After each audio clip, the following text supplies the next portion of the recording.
Somewhere in the southern Wisconsin woods, there's a swamp bordering a small lake. That's where I spent most of the last night of my only summer camp experience, alone, sitting on a rock. That was my sentry post, to watch for an enemy approaching our position by the narrow footpath through the swamp. My duty was to warn my cabin mates up the hill behind me of any imminent attack from boys from the other cabins.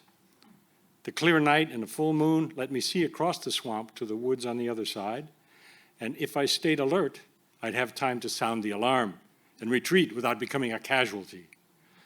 A casualty, in this sense, meant returning in disgrace to camp in the morning in my underwear. That's what was at stake in this end-of-season pants war.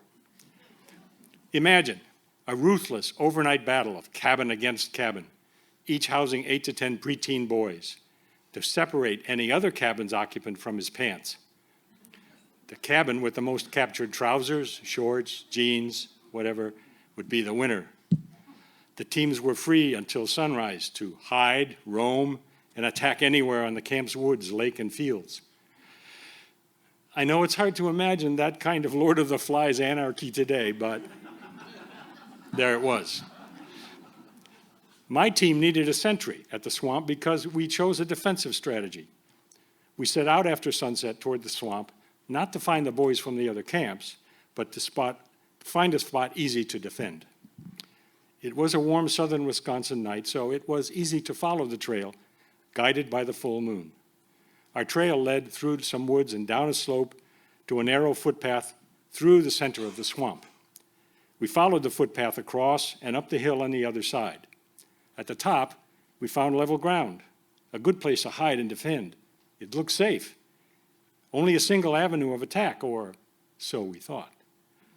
A good defense required a sentry up the swamp edge to warn of any sneak attack. For reasons lost in time, I volunteered. Maybe it was to repair my image, tarnished by several poor performances in our daily swimming contests. Maybe I saw visions of an heroic defense of our team, of being carried back to swamp on their shoulders. Hard to say. Fate would have it another way. We thought our hilltop was well hidden, only one avenue of attack. Wrong.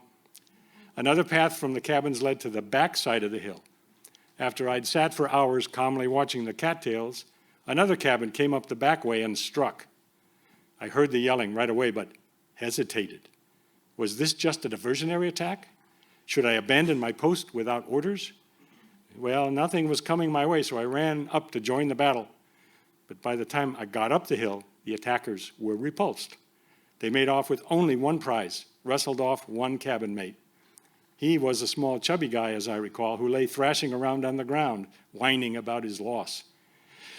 Worse yet, he was thrashing in a patch of poison ivy, sans trousers. We heard about that the next day after the rash bloomed. The rest of the night passed quietly, but with a guard at the other path up the hill. Though not heroic, my lonely vigil resulted in two valuable life lessons.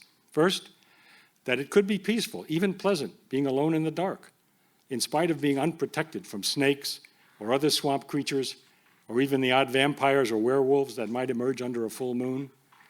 My first ripples of fear slowly faded, and I could enjoy the cool night and the moonlight. The second lesson was to beware careless assumptions about safety and risk. Always check the back way in.